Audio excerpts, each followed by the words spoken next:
Olá, amigas e amigos do Jornal do Meio-Dia da TV Itaperá. Hoje, terça-feira, e como toda terça-feira, nosso encontro semanal para falarmos sobre medicina e saúde. Hoje, nós vamos tratar de um assunto muito interessante para você que nos assiste. Por exemplo, será que o seu filho está com a pele muito pálida? Ou você acha que você também está pálido, os olhos um pouco amarelados? Ou você está sentindo muita fraqueza, cansaço, fadiga, o coração um pouquinho mais acelerado? Enfim, hoje nós convidamos a doutora Bruna Adolfo Mestieri. Ela é hematologista e diretora técnica do Hospital da Unimed Salto Itu. E quem vai explicar tudo isso para nós é a doutora Bruna, com a sua experiência, e temos a certeza que vai ser um programa muito interessante e todos vão aproveitar essas dicas. Olá, Bruna, muito obrigado de aceitar o nosso convite, de vir hoje para explicar para todos que nos assistem um tema muito interessante que fala sobre anemia. Cláudio, eu que agradeço o convite. Eu adoro falar sobre isso, até porque eu falo sobre isso todos os dias no consultório. E eu tinha uma professora da residência que dizia que uma das coisas mais complexas que a gente pode ter na hematologia é a anemia. Porque muita coisa pode causar anemia e é legal poder orientar um pouco isso, falar um pouco sobre isso. Obrigada. Que bom. Então vamos lá. Então nós temos que começar a dizer o que é anemia, O que caracteriza a anemia? Bom, a anemia é diminuição da parte vermelha do sangue, dos glóbulos vermelhos, ou do número de glóbulos, ou do tamanho dos glóbulos. É quando o sangue fica menos vermelho. Correto. É isso. Isso aí a gente, logicamente, vê através do exame de sangue, que a gente faz o exame de sangue e o médico analisa o hemograma. E causas da anemia. Então, aí complica. Porque assim, anemia, por algum motivo você tem menos glóbulos vermelhos. Ou porque você produz pouco, pode produzir pouco porque falta vitamina, falta matéria-prima, porque a fábrica não está lá muito bem, porque por algum motivo que você já nasceu predisposto a ter um pouco menos, ou porque você perde muito. Então perde por sangramento, perde porque a sua célula está muito frágil e ela morre mais fácil, perde por alguma cirurgia, algum estresse. Então basicamente ou você faz pouco ou você perde muito. Correto. Então seriam basicamente uma anemia que tem um aspecto assim que você já adquire, uma anemia por esses fatores de hemorragia, a ingestão errada, ou então algum problema de defeito na absorção, ou então de caráter hereditário, digamos assim. Seria isso aí mais ou menos, Você citou a respeito da pessoa assim ter problema de anemia nas hemorragias, Independente dessa hemorragia que todos nós conhecemos, nós temos vários outros tipos de perda de sangue. Como é que seria isso aí que a pessoa pode ter anemia sem ter, por exemplo, um corte, por exemplo, mas quais seriam alguns aspectos para a pessoa não sentir que está perdendo sangue, mas na verdade quando faz o exame de sangue é que se descobre que está com anemia. Isso é muito interessante, porque muitas vezes quando a pessoa tem anemia, a pergunta é, mas você sangra? A pessoa fala, não sangro, porque às vezes ela não percebe. Então, um sangramento volumoso, como uma hemorragia, um sangramento por menstruação, um corte, todo mundo percebe. Mas a pessoa pode ter sangramento oculto, que a gente fala. Então, assim, são pequenos sangramentos que ela perde um pouquinho por dia. Eu falo para os pacientes, se você perder 2 ml de sangue por dia, dá nem um fundinho de copinho de café. 2 por dia no mês já dá 60, 2 meses 120, 3 meses você perdeu uma bolsa de sangue e não percebeu. Então tem pequenos sangramentos que às vezes a pessoa não percebe, aí que entra a investigação. Então a gente investigar se está perdendo pela urina, se está perdendo pelo trato digestivo, pode ser no estômago, pode ser no intestino, pode ser várias outras fontes de perda. E é importante porque pode ser alguma coisa grave que está escondidinha. Veja bem essa dica, gente.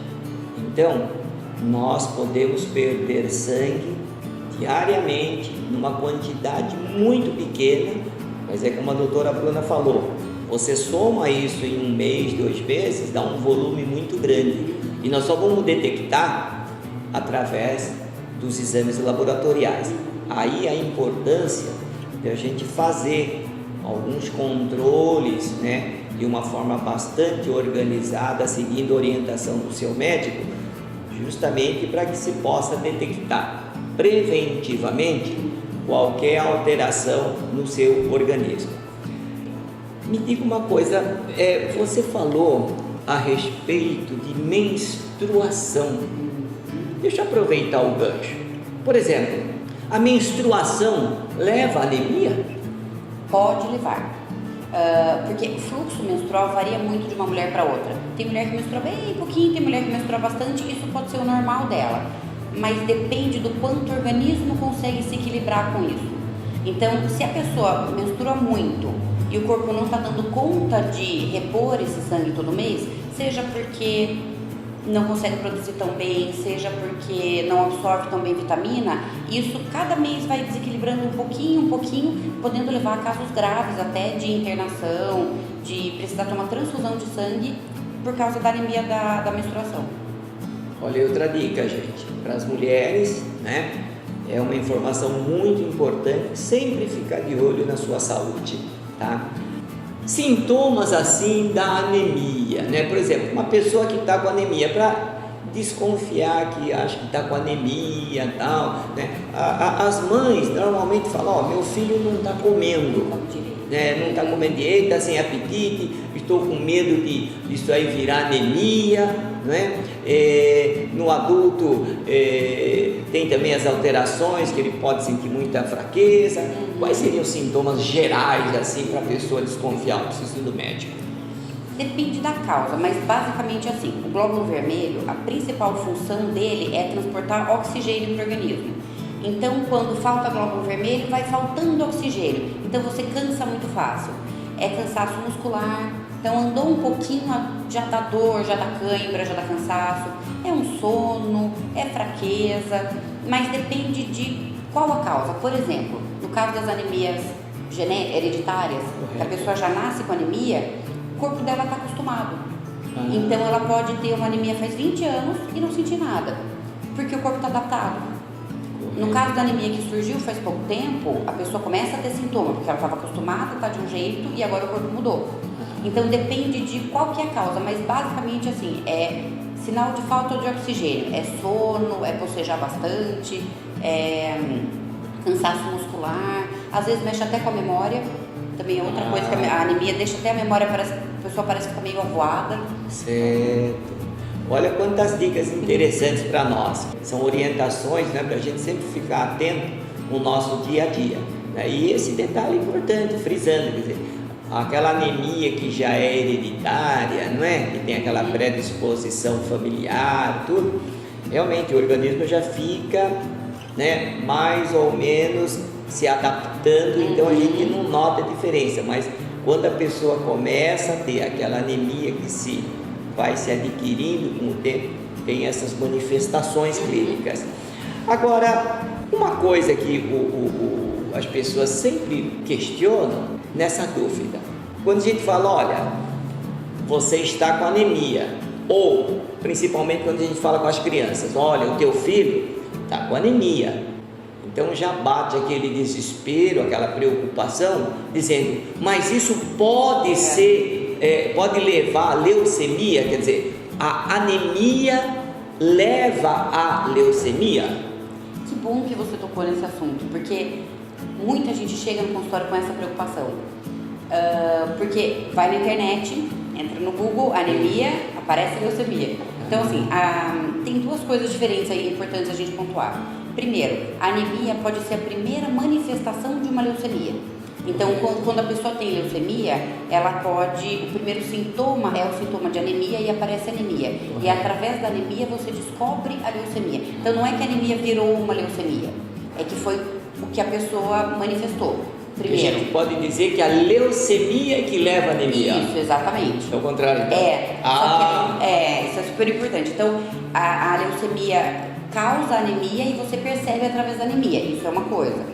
Segunda coisa, existem alguns tipos de leucemia, de anemia, que podem evoluir para leucemia. São tipos bem específicos. Então, por exemplo, falta de vitamina não tem nada a ver com leucemia. Falta de vitamina é falta de matéria-prima para o corpo trabalhar. O corpo está trabalhando bem, não tem problema.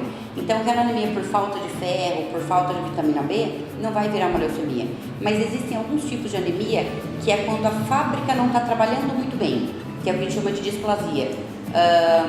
Então, não é que falta matéria-prima. Matéria-prima chega, mas a sua linha de produção está falhando. Aí, isso pode evoluir para uma leucemia. Correto. Mas, assim, a gente consegue diferenciar isso no dia a dia, normalmente. Correto.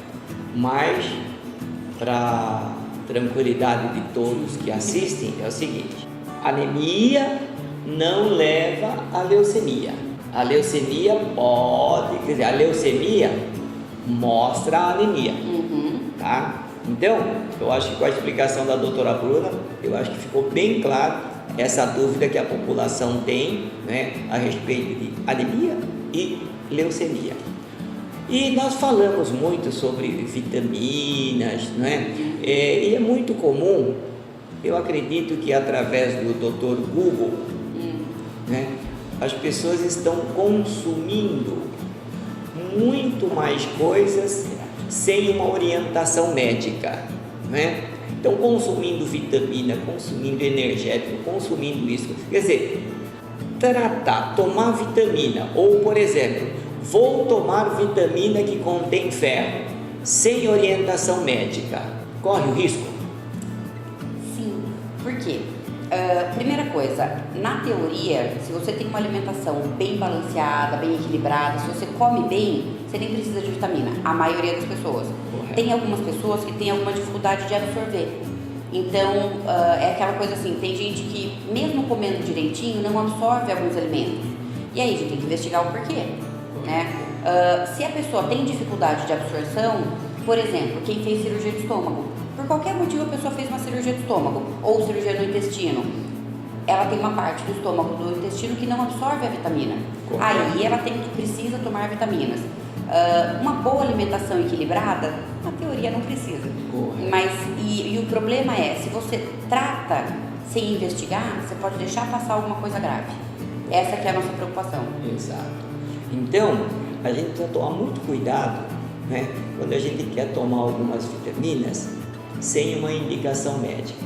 Sabe por quê? Porque muita gente fala, não, vitamina sempre faz bem, vitamina nunca vai fazer mal. Gente, sempre o excesso não é bom.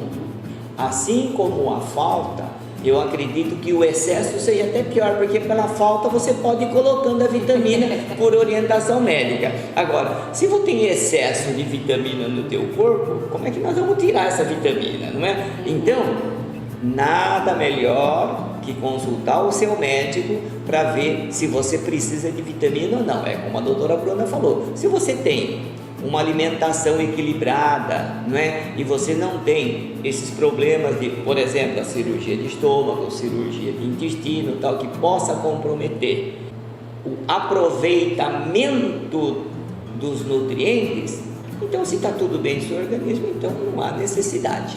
Mas, como falei, nada melhor que o seu médico. Entramos nesse assunto de alimentação. Uma outra coisa que eu queria perguntar. Vamos supor, eu sou, por exemplo, vegetariano. Não como carne, não como, por quê? A carne vermelha, digamos assim, é uma grande fonte de ferro, né? Mas vamos supor que eu seja vegetariano, né, e não coma carne, né? Eu queria te perguntar, quem é vegetariano corre o risco de ter anemia?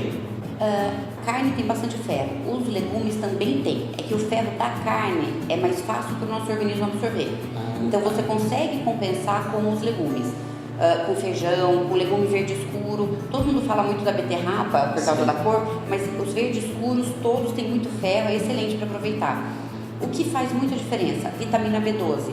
Porque a vitamina B12, ela só tem a natureza em produtos de origem animal. Então, ou é carne, ou é leite, ou é ovo. Então, a vitamina B12, você tem até vegetais que facilitam a absorção da vitamina B12, mas quem tem B12 é só o produto animal. Então, o vegetariano, mas que tem um consumo de leite, de queijo e de ovo, consegue às vezes equilibrar. Aliás, geralmente consegue equilibrar. O problema é o vegano, porque o vegano não faz consumo nem de leite, nem de queijo, nem derivados, né? Nem de ovo. E aí você tem uma tendência à redução da vitamina B12. E a vitamina B12, além do sangue, ela é importante para os nervos. Então, para a memória, para os nervos da sensibilidade, faz bastante diferença.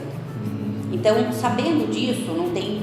Quer ser vegano? Manda ver, mas repõe um pouquinho de vitamina porque é importante.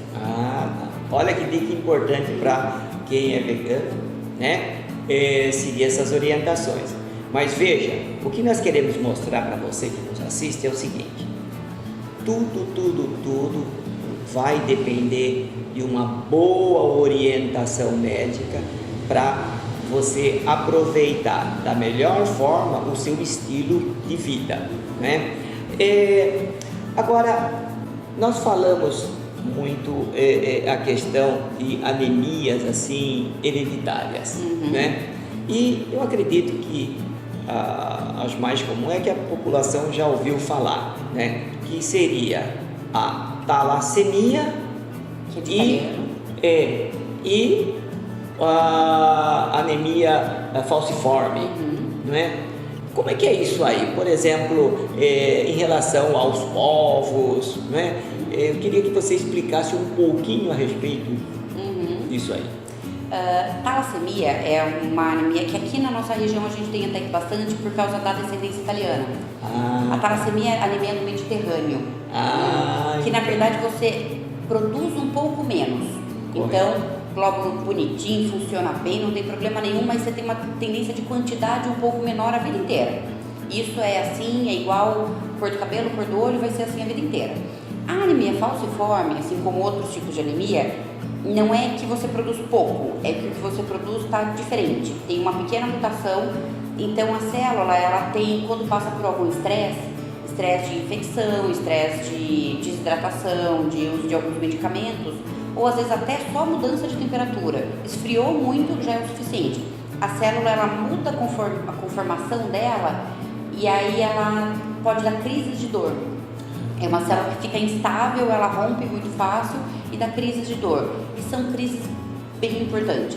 Bem forte. Uma coisa super importante a gente falar é assim, o traço falciforme é diferente da anemia falciforme. Porque muita gente tem um traço. O que isso significa? Você tem uma parte normal e uma partezinha alterada. Com a parte normal do traço, vida normal. Tanto que muita gente só descobre sem querer. Quando vai doar sangue, quando está gestante, no teste do pezinho. Então, hoje o teste do pezinho detecta o traço e a anemia falciforme já que ao nascimento. Isso é de uns, não sei se é bem isso, mas entre 15 e 20 anos para cá que o teste do pezinho pega isso. Não sei a certinha data. Faz mais ou menos em 1900, eu sei direitinho, porque nós fomos um dos pioneiros em Sorocaba em 1970, 76, 75 em diante. Era o professor titular de Sorocaba que fazia na APAI esse início, o teste do pezinho. Então a gente já como estudante, o nosso trabalho era para colher o material dos recém-nascidos. Então essa data eu lembro bem, mas foi nessa época mais ou menos que começou o teste do pezinho. Mas então a gente já consegue detectar com esse teste do pezinho a anemia falciforme e o traço falciforme. Né? Então quando no teste do pezinho vem escrito traço falciforme, funciona mais ou menos que uma orientação para que tem, por exemplo, aquele tipo de talassemia, o traço talassêmico. são semelhantes. Vai É, levar a vida numa boa, o tal. mecanismo é um pouco diferente. Correto. Mas assim, o que é importante, como é genético, quando você for ter filho, você pode passar para o filho. Então é importante que o casal faça esse estudo, é bem legal fazer esse estudo. E orientação de saber que vai ter uma alteraçãozinha no sangue que não necessariamente a pessoa vai sentir alguma coisa. E vai estar lá a vida inteira e não tem problema nenhum. E que a gente tem que chamar atenção nesse aspecto, né?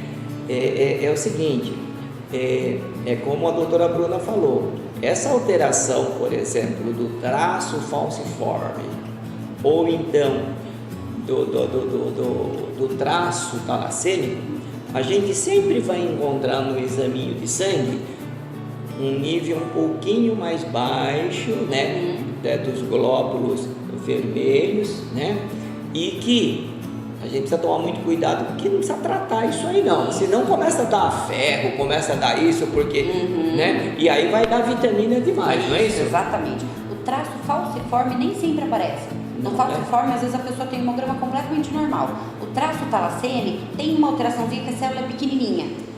E a falta de ferro também dá célula pequena. Então, muita gente, às vezes, chega pra gente, assim, tomando ferro faz 1 ano, e toma até injeção de ferro e não precisava. Às vezes acontece. Então, é legal, deu alteração, trata, percebeu que não melhorou, opa, vamos investigar.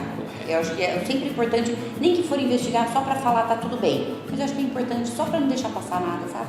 É verdade, eu acho que nós profissionais, né, que mexemos na área geral, digamos assim, né, eu acho que nós temos uma especialidade aliada muito importante para nós, que é a hematologia, porque realmente as variações, né, as variáveis que influenciam na composição do examinho de sangue que a gente está vendo, né, merece uma atenção muito grande.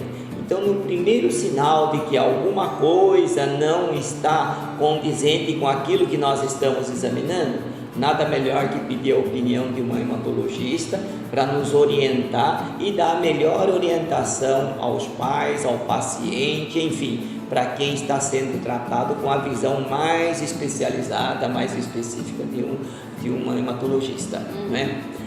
Olha, eu acho que essas informações foram extremamente interessantes e importantes, doutora Bruna. Eu só gostaria de reforçar o nosso agradecimento da TV Itaperá, né, de poder prestar, né, um serviço a quem nos assiste. E se você gostou, né, com certeza vai compartilhar para que a gente possa divulgar essas orientações que a doutora Bruna nos forneceu nesse programa, né, e que vai atingir o maior número de pessoas e beneficiar orientações corretas para que a gente não faça, né, uso de vitamina ou interpretações diferentes e que possa ter um conceito fiel daquilo que está ocorrendo. Então, doutora Bruna, as suas considerações finais, pelo nosso agradecimento pela sua visita aqui. Nossa, eu agradeço muito e eu acho legal, eu sou apaixonada pelo tema, então eu acho legal que às vezes as pessoas pensam que a anemia é só porque não está comendo bem. Não, pode ser um monte de coisa, não necessariamente é uma coisa grave. Você pode ter um problema de rim que leva a anemia, um problema de osso que leva a anemia, um problema de tireoide que leva a anemia, e a grande maioria das vezes, eu até falo isso para os pacientes, que não é que se você não tratar você morre, é melhorar a qualidade de vida. Eu acho que muitas anemias leves, crônicas, que às vezes a pessoa está levando faz tempo porque não é grave, tratou, melhora a qualidade de vida. Eu acho que isso é o mais importante. A qualidade de vida é tudo. O importante é isso, a gente saber qual é a causa da anemia. E com isso, nada melhor que o hematologista para nos orientar da melhor forma que nós temos para melhorar a nossa qualidade de vida. Gente, muito obrigado pela sua atenção. Se gostou, compartilhe. E na terça-feira que vem nós estaremos com outro assunto para falarmos sobre medicina e saúde. Até lá!